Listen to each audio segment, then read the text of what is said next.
We need to talk because I think I found some really weird connections that are relevant to the end times, the blues, Catholicism, and the Nephilim returning. I don't even know what to call this video. I'm just going to start showing you things, and some of them might blow your mind, or at least they blew my mind. This is your trigger warning. If you are easily offended, this video is definitely not the video for you. This page is about seeking truth regardless of feeling. So I don't want to hear it in the comments. I warned. So I've talked about in the past that I grew up Catholic. It turned me atheist. I felt like it was dark, laced with witchcraft, decided there was no God, and my heart hardened over time.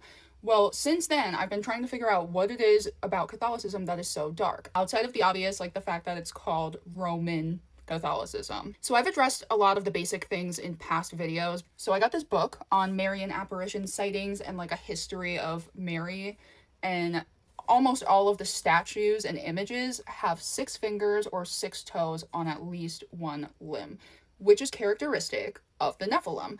And I believe that the saints are actually the Nephilim. So I was just in Greece and I went to the Athens Archaeological Museum, and it's basically a museum of like the gods. Like you can clearly tell that this was a time when the Nephilim were on the earth. All of the female statues look exactly like Mary.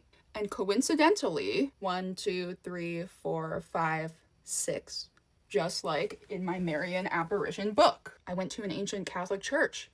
There's a giant Mary with angels serving her. I mean, this isn't just a difference in height. These are Nephilim, for sure. And I don't see how the imagery could be so consistent across multiple different things if there weren't people that saw this. Here's another one. 1, 2, 3, 4, 5, 6. And naturally, the Mycenaean jewelry has Freemason symbols on it. Another one. 1, 2, 3, 4, 5, 6. And then there was multiple things that were like this. Remember we were talking about how like the powdered wig thing and the Nephilim looked like clowns? This guy has hooves. And then here's half man, half goat. See the half man, half goat with these people who are like double the size of these people. That's because these are Nephilim. And what do you know? The mythological manticore. I did a video on this. I don't even know what these are. Maybe they're sirens, but I'm showing you because I want to show you the hat or whatever it is that's on their heads. Does it look familiar to anybody? Источник зла – это Бог, не сатана. В иудаизме сатана – это и есть Бог. There were also sculptures of reptilians walking around. So there's quite a few parallels between the small hats and the Nephilim, and things that make it, in my opinion, plainly obvious that they worship the Nephilim.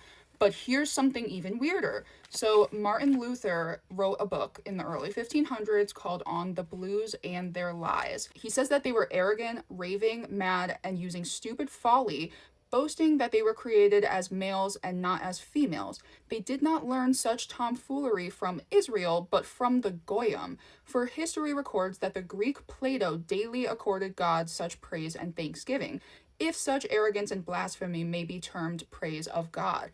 We have talked about this before. Actual Gentiles were the Greeks, the Nephilim. And remember, Satan and the synagogue of Satan are naturally going to turn all truth upside down. And I showed a clip a while back from Donald's Math Magic Land. It's like a Donald Duck cartoon from, I think, the 50s. And they were talking about how Plato was the first egghead and how he invented like music and mathematics and the globe. And there's very clear, subtle messaging that they were saying that he was like a Nephilim. So let's bring them into it. Notice the hat. Same exact hat as the blues, okay? So I saw this book at the bookstore today, and I got it because it has the Wicker Man, and I thought, maybe that's like the Trojan horse. And you guys know how I am. If I see a story that's like almost the exact same or very, very similar across different cultures, we're looking at it. Because I'm at the point where it's like, everything that they say is a myth or a legend is the truth, and everything that they say is true is a myth. So basically the story goes that the Druids were doing like ancient magic, and they would sacrifice people that disagreed with them by putting them into a giant wicker man and lighting it on fire. That is where the idea of the Burning Man festival seems to come from. But look at this. That is a Pope hat. And then look at this. Same type of creature that I showed you that was in the Mycenaean Museum. We apparently know like nothing about the Druids because we have almost no record. This book is only like 20 pages long. I haven't read it yet, but I just couldn't get over this. And then I started to realize, does anyone remember that the Pope opened that magical door like around Christmas time of this past year? And look at how this year has been.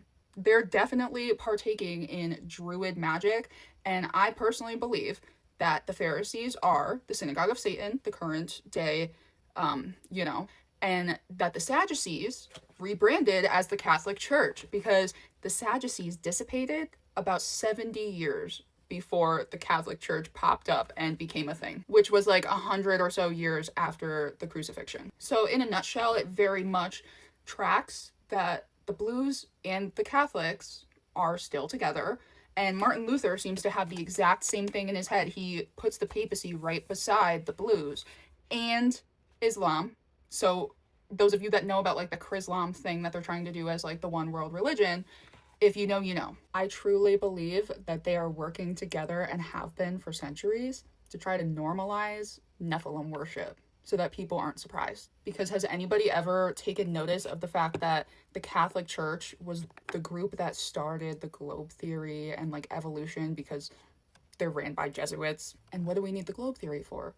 To accept the idea of an alien invasion, aka giants in the sky, the Nephilim coming back.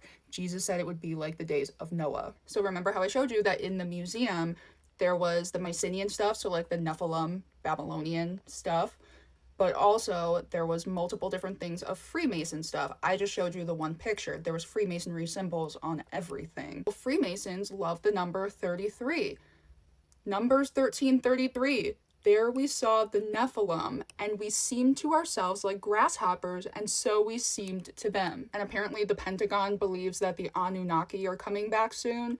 Anunnaki? I know so many of you guys probably have such interesting stuff to add to this, so if you do, please comment it.